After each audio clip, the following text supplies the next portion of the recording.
Meowdy meowdy. Oh, I am excited. Also, I've been just vibing to this very Ace Attorney music. But yeah, hello. Hope you have a relaxing evening that isn't filled with problems. Okay. Examine the white line. Sorry, I'm just jumping right into it. I am very curious to see what happens. This is where the magic box was struck.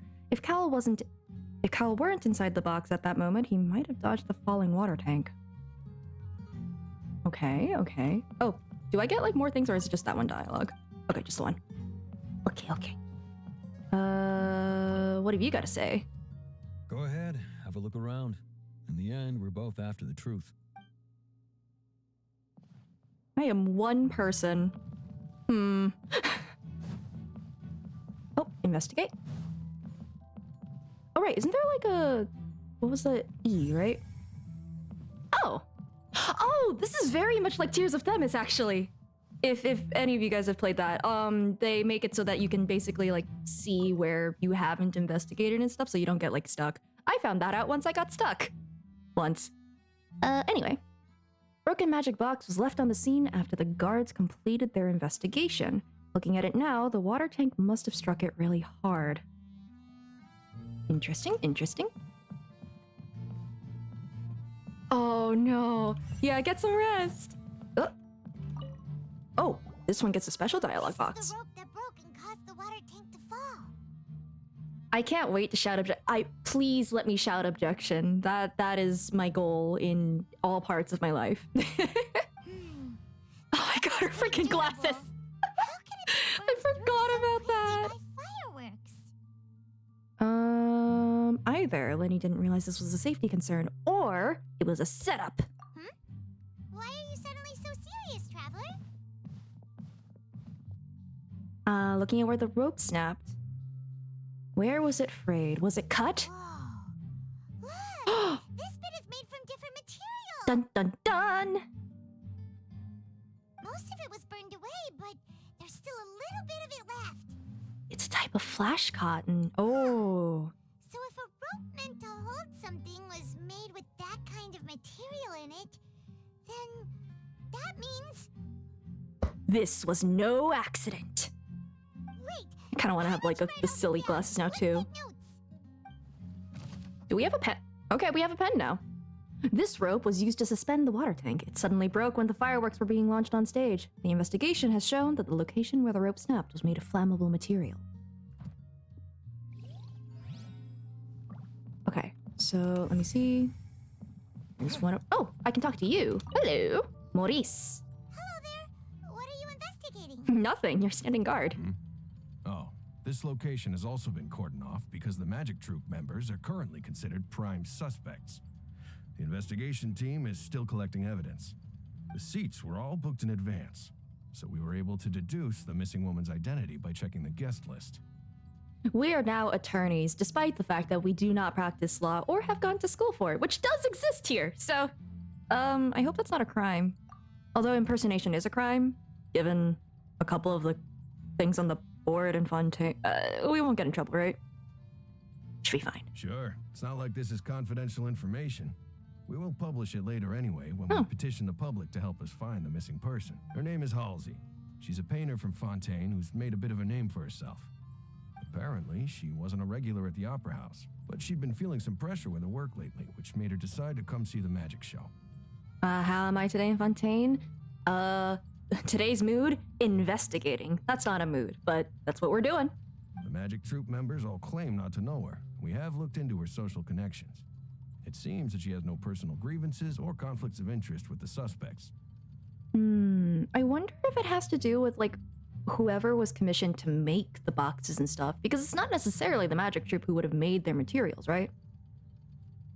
At least that's a kind of a half-hearted guess for right now. Simply put, she wasn't related to the Magic Troop at all, which matches the features of the previous serial disappearances. Were the victims of previous cases also chosen at random? That's how it seems to us, in any case. Apart from the fact that they were all young women of around the same age range, there really weren't any other connections between them. Okay then. All No right. need to be so formal. If you do happen to see the missing girl, please be sure to contact us. It is of utmost importance that we get to the bottom of these disappearances. Ooh. Halsey is the missing person. She's a famous painter and came to watch the magic show in order to take a break from her own creative work. She isn't known to have been entangled in quarrels with any of the members of Linny's magic troupe.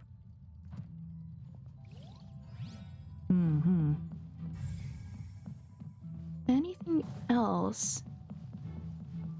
Wait, actually... Oh, there's one. Hello, gossiping guards. Quentin.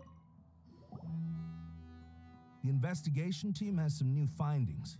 Turns out there's an issue with the random number selector after all. See, I told you. What if the machine picked some big guy's seat? You think the murderer would have still made his move then? Sorry to interrupt, but we're helping Linny and Lynette with their side of the investigation. What were you saying about the number selector? There's something wrong with it? Oh, Meowdy. I am doing well. I am trying to use what little brain power I have left for this part of the case. You're trying to help them? That'll be a tall order. Now, opinions aside, tell us the facts. Lenny used the machine to pick a random member of the audience during his performance, right? The lucky girl that later disappeared. Well, we thought there might be a serious problem with the machine, so we had it taken away for further inspection. It turns out that the seat number it picked wasn't random at all. The machine picks that same number every time. I'm sure you already know that you have to make a reservation in advance to get a seat, regardless of whether it's a trial or some performance. In other words, Linny knew who would be sitting where from the very beginning. That much checks out. Linny reserved our seats for us too. That you see why I was saying it'd be tough to make a case for Linny. Okay. Even though it's bad for Linny's case, Paimon had better write it down. The device used was... Oh, this device was used during Linny's magic performance to choose a lucky member of the audience. However, the guards have found that it will generate the exact same number no matter what. Clearly, someone has tampered with it. Oh, dang. Oh, maybe I can investigate the other box. Can I? Yes, I can. Yeah, Gosh, I was so excited to come back to this. Mysteries on Fontaine. Great detective. Yes. Looks like an ordinary box, but Lenny somehow moved instantly from the stage to being inside of it. Tunnel? How did he do it? Can I open it? I'm not allowed to open it. Also, I realized that this has just been there. Wait, I thought I already saw that. Oh, whatever. Okay. Oh, a witness. Well, we were all witnesses, actually. I see that you're investigating the area. Well, it just so happens that I'm interested too. If you find any new and interesting leads, be sure to share them with me, all right? Why? We don't have too many thoughts yet. But also, who are you? Then why don't I tell you my hypothesis first? The way I see it. And I'll start it with that loud thud. The thud? Oh, you mean the sound that happened during the countdown? Yes, exactly. It wasn't terribly loud, but I suspect that most people heard it. Oh, was it a little quiet? Huh. The levels on OBS seem fine. I'll raise my end a little bit then. Maybe. Maybe that will be better. Hopefully. Do I like the detective accessory on Paimon? Yes, I would. I wish I could keep it there. That's funny. It's just that everyone was awaiting the results of Lenny's trick with bated breath, so no one paid it much mind. But now that the incident has happened, the thud has become an important clue. How do you know it's important? That makes sense. So, what do you make of it? I'm of the opinion that it may have been the sound of Lenny's accomplice, Lynette perhaps, jumping atop the water tank or something like that. And when the pyrotechnics went off, she cut the rope, sending the water tank crashing down. You've read too many mystery novels, my guy. We have the rope. It was clear that it was burned, not cut. But Wasn't the noise we heard too loud for that? Perhaps the balance wasn't right, leading to a particularly rough landing. Yeah, then it would have swung and it wouldn't have hit the thing. Oh, that's true. I suppose I must reconsider. I don't think this guy is really good for the investigation. That does remind Paimon, though. What was with that sound? During the switching performance, there was an audible thump that many audience members heard. Okay. Well, at least we got a clue from the guy. Alright, let's see. Anyone on this side? Anyone over here have anything to say? No. Okay. Oh no. Where's the last clue?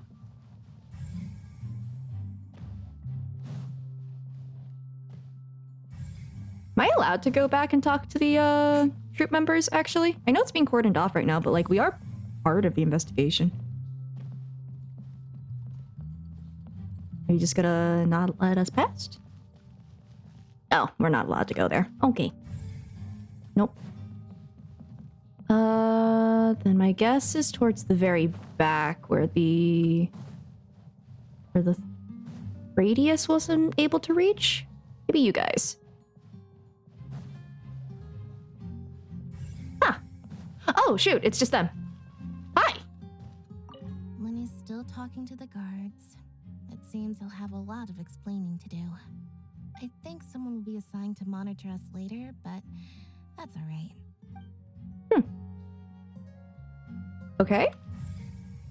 Shoot, we still need another clue though. You? No.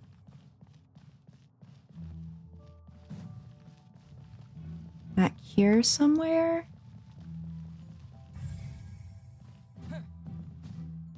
And I don't think I can I get up to the balconies actually? Would I be allowed to? Oh. So I can. Alright then. Oh. Hey, you! Yes, both of you! Over here! Huh? I've been keeping an eye on you for a while now. I'm sorry, is this the Fontaine Mafia?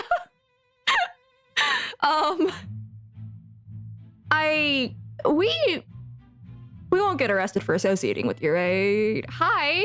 Huh? You mean us? That's right. If You I'm have a not theme song mistaken, though, that's fun. you're also among those who wish to cut down the thorns and pursue the truth. No? And by the looks of it, you're not from Fontaine. Well, you're right on the more about that one, but who are you? Oh, that looks like the pose of someone who's about to dramatically introduce themselves. Have you never heard of the Spina di Rosula? The what and the what? From mediating disputes and providing protection to solving conundrums, you name it, Spina di Rosula does it. And I, Navia, have the honor of being its renowned president. Hi. Though those who play by our rules call me boss. I'm Silver, her attendant. Pleased to meet you. I'm still not convinced that they're not like the mafia. I'm Melus. Demoiselle's various daily needs and affairs are under my purview. Okay then. Huh? Boss? Demoiselle? What gives with the names? I see we've got a girl boss on our hands. Well, I am the second generation president. Malus and the others are still used to my previous title. My apologies, Demoiselle. Should you prefer, boss, I will endeavor to use that instead. No need. You don't have to call me boss. Just Navia is fine. Okay, if you say so. Not that we're members of Spina di Rosula anyway. All merely trifling details. Never mind. Now, back to the situation at hand. Second boss? I'm guessing that she just inherited the position. So like she was Demoiselle when she was like younger, and then when she inherited the position, she's boss. That's what I'm guessing anyway. But yeah, so you also want to investigate? That'd be nice. We only have us. They have an entire platoon of people. That's right. I've always kept an eye on the serial disappearance cases. My interest stems from a matter back from my father's time. Judging from the look of things, I find Linny an unlikely mastermind. Oh, good. Really?